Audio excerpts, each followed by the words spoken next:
So, as episode 2, and it's episode 2 of Secret Invasions. So, let's start with the first impressions. Bone. It wasn't bad. I mean, it wasn't. I tell you, it's really difficult to judge, to give an opinion of it when you're only 2 episodes in on something that you really don't know where they're going with it.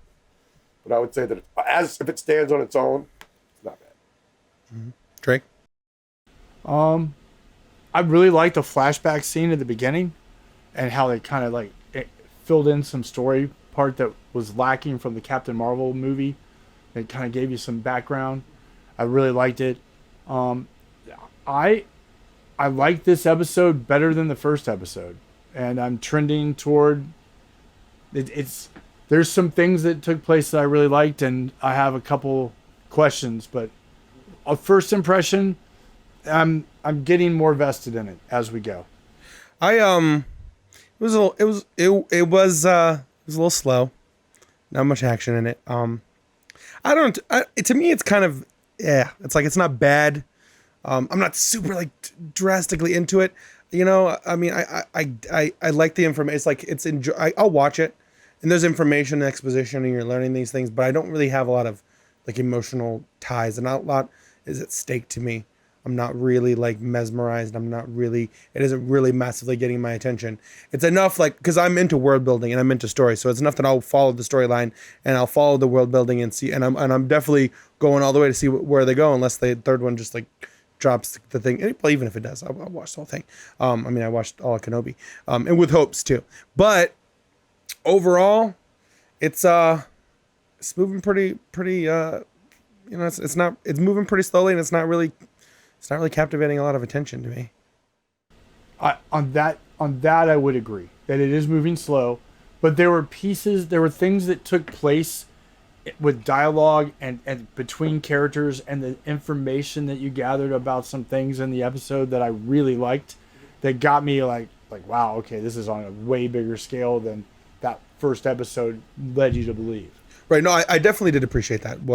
With the revelation that, obviously spoilers, the revelation that there's a million Skrulls on Earth right now, and so that's a pretty sizable army, and then seeing all those people and that kind of got me a little bit excited, because it kind of ties in a little bit towards the comics where you had all these, so you had these world leaders, the Secretary General of NATO, all these world leaders, and then some of them they didn't really say who they were, but their exposition that are Skrulls. So it kind of is like, okay, this could get interesting.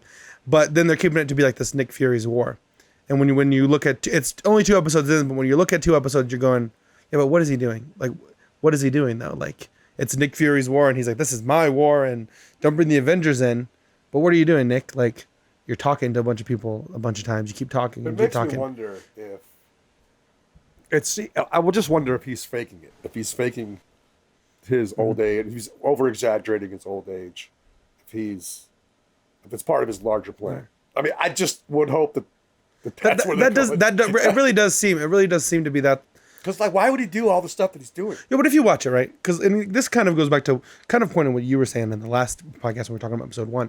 If you watch it, right, they keep setting it up, and it's but it's everyone else saying it, not Nick. But they keep setting it up. It's almost like gaslighting. They're trying to convince him, but they keep setting it up everyone keeps making statements. Garrick was talking to a guy, and he was like Gaia, and he was like, oh, he's just dust in the wind and all that. But at the same time, when he just disables this dude, you see that he's in that scene with Roddy, right? He's talking to Roddy, and I always screwed that up. It's Roddy or Rhodey. I always screw up how to pronounce it.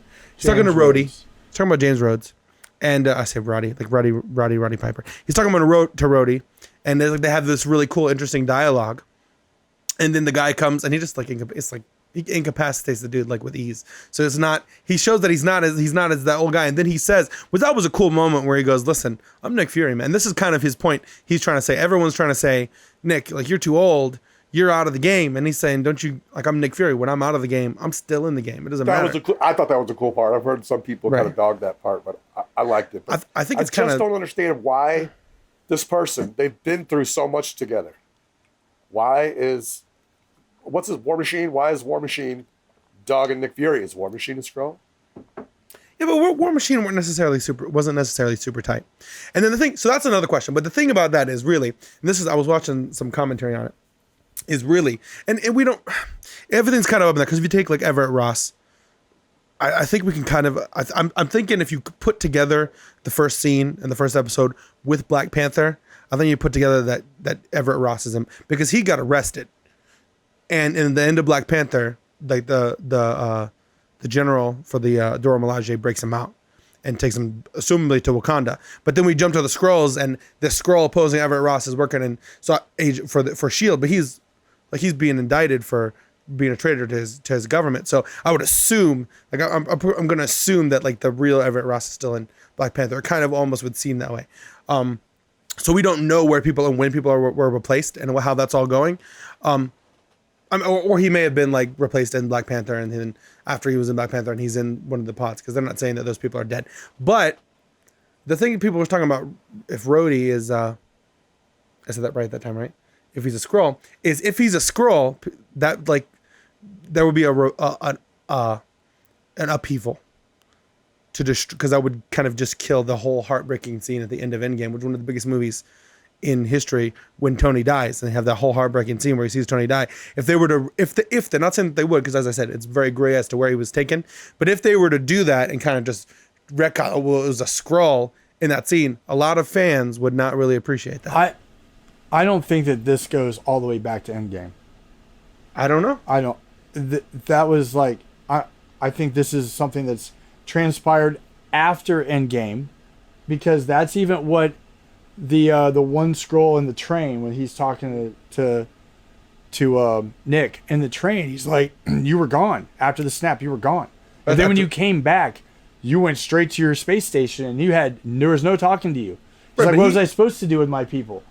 Let them die or bring them here? So, and if you look at it, the issue is because Gavik is a little boy, and they make a point to show you him as a little boy when in 1995, when Nick makes the promise, and now here it is years later, and the promise is unfulfilled, and that kid's like, well, I'm going to take it. Okay, but see, we haven't established the timeline.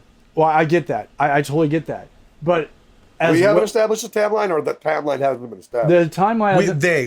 The show. That was because I was wondering, maybe we should go back and look and see what did Nick Fury look like when he was on the porch after the funeral, and they're all standing there looking out at the lake. Mm-hmm. When they're zooming in on a side tangent, the most annoying thing is is the 3 scars on his eye now. So added after they made that stupid thing in Captain Marvel that he lost his eye to that freaking cat creature thing, and now he has those 3 scars in Secret Invasion that he didn't have in any of the other movies. That's the most retarded thing. So we were consider that you're an actor in your 70s, and how long does it take to film something like this? 6 months doing camera work. And you got this thing digging into your face. I mean, I can understand. So you and I were talking a little while ago about the WTF moment in the episode. Hold on. I don't want to go there just yet, because I want to finish because what we were talking about here, because I don't think that the timeline has been established whether that's true. So that's kind of assumption, because at the same time, would you consider Rhodey says 15 years ago, we knew about these green aliens. So he knew about it 15 years ago, and they were concerned 15 years ago about an invasion. So I don't think that necessarily establishes that this wasn't going on. Oh, I agree. And so, but I'm saying I will tell you right now, based on how the conversation went with Rhodey, I fully do not think that I think he's a Skrull. So that's what I'm saying. That's what I'm saying. A lot of people. That was, in my opinion.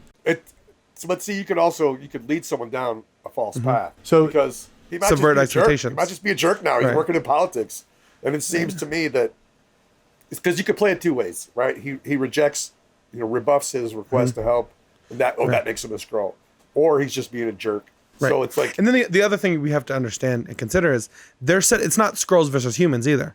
There's Skrull factions. There's a different thing here, because another thing people were talking about was like Sonya Falsworth. Like they're saying, well, we don't think she's a Skrull based on the whole interrogation thing. We don't think she's a Skrull, at least working for Garrick. Or is it Garrick or Gavik? I always get that up. But Gavik. It's Gavik. Gavik. It's Garrett for Gavik. but she could be a Skrull that just doesn't agree with him, but she's on her own business. So it's like there's this whole setup where it's like they are adding that it's not this whole combined species agree. versus species force. But anyways, I'm just saying people were saying it was kind of there in the ether, and it was kind of said that okay, you know, and it could still be right because Rhodey could be a Skrull and they do it in a different way, but it was kind of said that really because we haven't established that timeline, the timeline that this whole thing started, and so that is one of the things people were saying is if Rhodey's a Skrull, that would depending on how they do it, that could retcon.